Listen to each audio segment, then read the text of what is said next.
Eu vou abençoar vocês depois da oração, tá bom? Daqui a pouquinho, quando nós orarmos por você, eu estarei abençoando a sua vida. Mas eu queria chamar a sua atenção para o fato de que muitas pessoas, muita gente crente, muita gente cristã, tem trazido a desculpa de que Deus vê o coração. Deus sabe do meu coração. Deus conhece o meu coração. E por conta disso, elas abusam da compaixão de Deus. Eu queria que você, minha amiga, meu amigo, às vezes a pessoa passa por tribulações, dificuldades, e o pior dos problemas não são as provas que nós enfrentamos no dia a dia. O pior de tudo é a frieza espiritual, é a mornidão também, né? A pessoa ficar caída, prostrada diante de Deus, ela está caída. Ela não tem expressão para adorar, para louvar, para orar. Ela não tem ânimo para ir na igreja, ela não tem ânimo para nada. Se ela não tem ânimo para Deus, ela não tem ânimo para coisíssima alguma. É ou não é? Mas ela, mesmo assim, se consola, se conforta com aquelas desculpas esfarrapadas. Deus sabe, Deus conhece o meu coração. Ah, Deus sabe do que eu estou passando e tal, e tal, e tal. E com isso, elas abusam do amor de Deus. É isso aí, abusam. Elas dizem assim: não, Deus é amor. Deus é amor, Deus é compaixão, Ele vê o meu coração. Só que essas pessoas desconhecem um fato. Deus falou para o profeta Samuel que ele vê o coração. Mas quando ele vê o coração, ele vê tudo. Ele vê toda a vida da pessoa. Não imagina a pessoa que Deus só fica olhando o coração e os atos errados dela, as atitudes erradas dela, as atitudes injustas dela, Deus não está vendo. Não, o coração revela tudo. Tudo, tudo, tudo, tudo. Lembra que Jesus disse: onde estiver o teu tesouro, ali estará o teu coração. O coração revela, mostra quem é a pessoa. Por isso que ele falou: eu não vejo o exterior, mas eu olho para o interior, quer dizer, para o que está dentro da pessoa. E muitas pessoas, alegando essa desculpa esfarrapada, esse desconhecimento, essa ignorância espiritual, pensam que o coração pode ter boas intenções, mas se o exterior, se a vida da pessoa está encaminhando-se para um outro lado, para o lado avesso daquilo que Deus quer que ela viva, então é óbvio que o coração revela isso também, Deus vê essas coisas. Minha amiga, meu amigo, quando você se olha no espelho, quando você chega bem pertinho do espelho e olha os seus olhos, você vê aquela, aquela tristeza, aquela amargura, sabe, aquele vazio, um vazio enorme dentro de você. Os seus olhos espelham o que há dentro de você, é ou não é? Se o seu coração está alegre, os seus olhos mostram vida. Mas se o coração está triste, o seu semblante, o seu olhar, os seus olhos mostram que você está com um olhar de peixe morto. E por que isso? Apesar de você crer em Deus, apesar de você ir na igreja, você vai empurrando a sua fé com a barriga, a sua vida, entre aspas, cristã com a barriga. E você pensa que, porque Deus vê o seu coração, está tudo bem. E você continua vivendo na contramão da palavra de Deus. Você continua naquela vida errada que você tem absoluta certeza que você está errada, está errado. Ora, eu não estou aqui para condenar ninguém, eu não estou aqui para apontar o dedo para ninguém, de forma nenhuma. Nós estamos aqui para despertar a fé inteligente, mostrar os erros ou trazer à baila o porquê que a pessoa está caída, para que ela possa, então, dar uma reviravolta na sua vida, para que ela possa, então, despertar e começar a viver a vida que Deus quer que ela viva. Tudo bem, há pessoas, você sabe, há pessoas que não têm nada com Deus, não têm nenhuma aliança, nenhum compromisso com a sua fé em Jesus, etc. E vivem a vida regaladamente, e vivem a vida atropeladamente, vivem a vida erradamente, enfim, são pessoas que não têm nada com a fé, com o conhecimento do Deus vivo, o Deus de Abraão, o Deus de Isaac, o Deus de Israel. São pessoas totalmente avessas à fé, à palavra de Deus. Então, para essas pessoas é comum viver essa vida errada. E Deus, obviamente, vê o coração dessas pessoas quando é sincero, quando esse coração é sincero, ele então dá oportunidade para essas pessoas conhecerem-no. E elas, ao conhecerem-no, elas deixam aquela vida errada imediatamente. A primeira coisa que elas fazem é deixar a vida errada.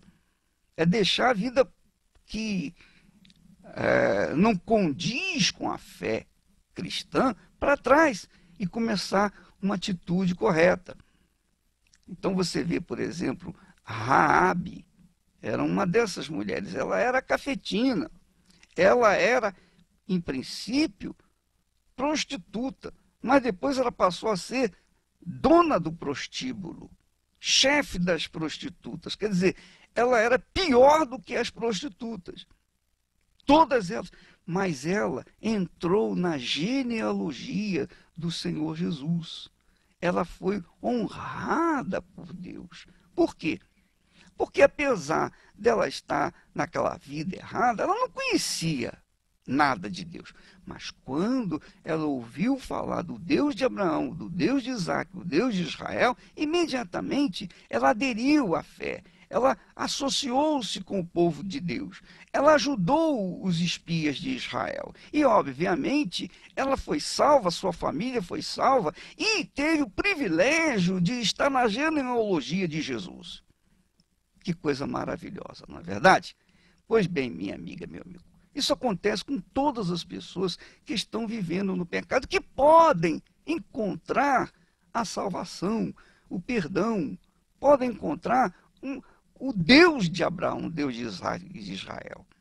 Agora, nós estamos falando aqui com as pessoas que fazem parte, ou dizem fazer parte da fé cristã, que um dia tiveram experiência com Deus, um dia encontraram com o Senhor Jesus, foram curadas, foram abençoadas, aconteceu milagres, etc., foram libertas de vícios, etc., etc., etc. Porém, com o passar do tempo, elas foram esfriando na fé. Foi esfriando, esfriando, esfriando, e agora estão geladas. E chegaram num estado em que elas não têm mais sabor. Lembra quando Jesus disse que quando o sal se torna insípido, sem o seu sabor, sem a sua eficácia, então ele não presta para nada. Então ele é jogado fora e é pisado pelos homens. Assim também, minha amiga e meu amigo, acontece com as pessoas que um dia conheceram o Deus de Abraão e hoje estão frias, estão caídas por aí. Elas não servem nem para Deus e nem para o diabo. Então são pisadas, são simplesmente massacradas. Então a vida delas é uma vida sem qualquer perspectiva de mudança.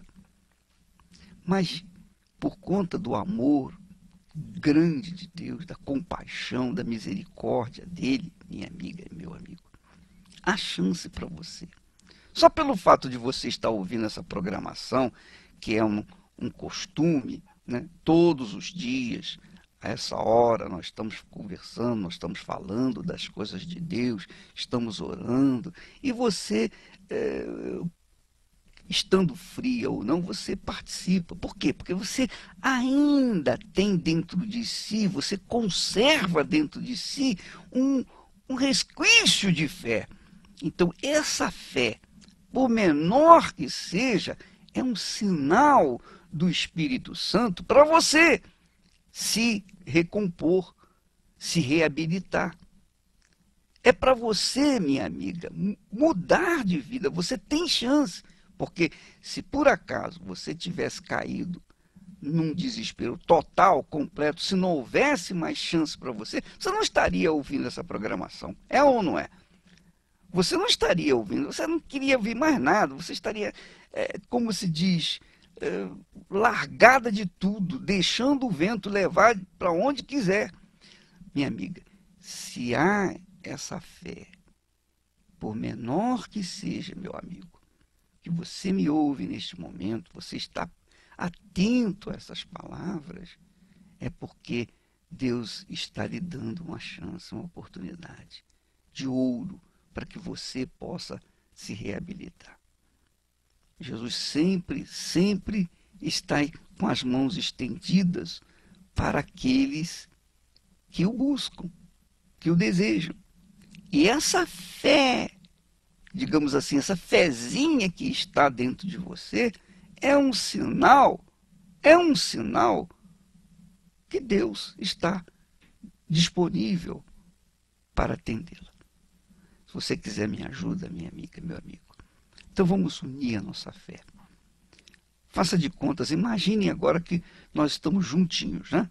Então você vai me dar a mão da seguinte forma: você vai colocar sua mão no seu receptor, no seu rádio receptor, ou no seu computador, ou no seu televisor, e vamos assim unir a nossa fé para que essa situação tenha um fim imediato. Vamos falar.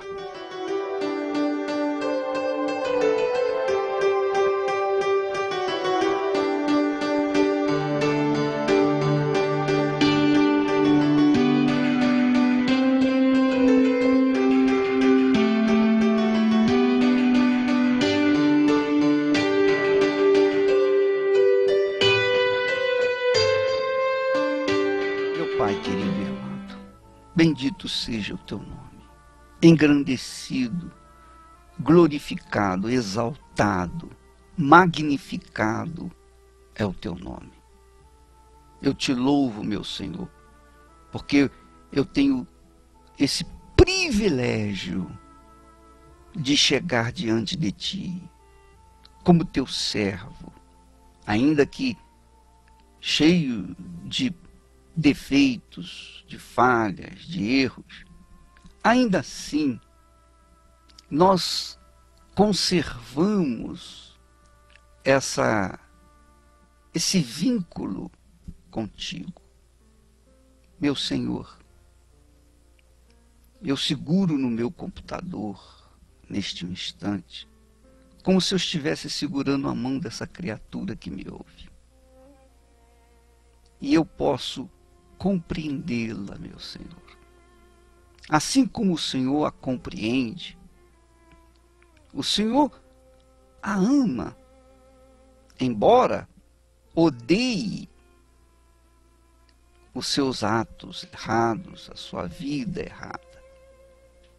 Meu Pai, esse amor que nós temos por essa criatura, ele veio de ti, para que assim possamos ajudar uns aos outros. E eu quero, meu Pai, eu quero te pedir que o teu Espírito venha envolver essa criatura, venha tocar, liberar, libertar, transformar. Eu sei e eu quase posso ouvir os soluços de arrependimento, de tristeza que essa criatura manifesta neste momento. Porque essa tristeza, esse arrependimento enorme, é o Senhor Espírito Santo tocando, convencendo essa criatura dos seus erros. Para que então o Senhor possa reabilitá-la e trazê-la de volta ao primeiro amor. Ó Espírito Santo, eu te peço por esta criatura que me ouve e que se encontra caída, abatida,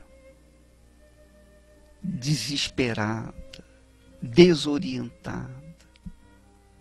Sabe, ela é aquela criatura que já falou com o pastor fulano, Beltrano, Cicrano, já falou com o bispo, já falou com todas as pessoas que poderiam ajudá-la.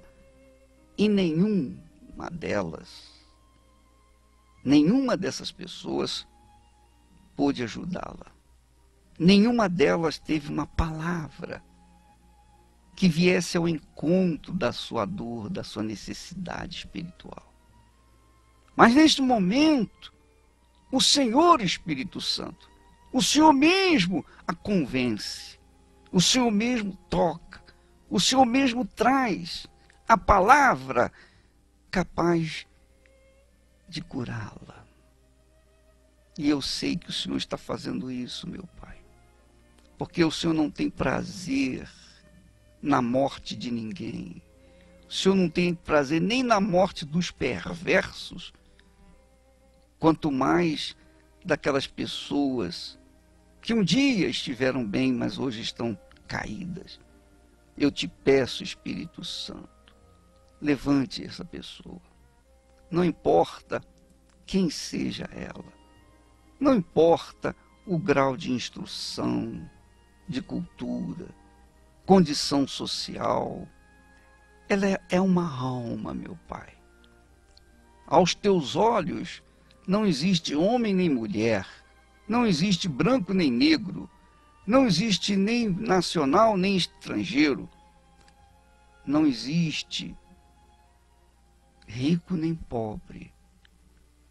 Para o Senhor somos almas. Almas que necessitam de vida, necessitam de perdão, necessitam da tua presença, meu Senhor. Então venha, Espírito Santo, venha envolver essa pessoa que ora comigo. Está vendo? Ela agora já está até orando comigo. Antes ela não podia balbuciar nenhuma só sequer palavra. Mas agora ela já esboça uma fé. Então, Espírito Santo, venha fazer a tua obra na vida dessa criatura, onde quer que ela esteja, seja num hospital, num presídio, num sanatório, em casa, seja num palácio, num barraco, seja lá onde for, meu Deus, no trabalho, ela seja visitada pelo teu Espírito. Ah, meu Pai, que a tua fonte venha jorrar a água viva e trazer vida para esta terra que estava seca. Ó Espírito Santo, em nome de Jesus eu te peço por todo o teu povo, por toda a tua igreja, por todas as pessoas que me ouvem, os teus servos, meus companheiros e outros de outras denominações espalhadas pelo esse mundo afora. Ó, vem, meu Pai, avivar a tua igreja, o teu povo, para que o teu reino venha encher e o teu nome ser glorificado. Eu te peço, Espírito Santo, em nome e para a glória do Senhor Jesus Cristo, nosso Salvador. E quem crê mesmo, diga amém e seja abençoado em nome do Senhor Jesus.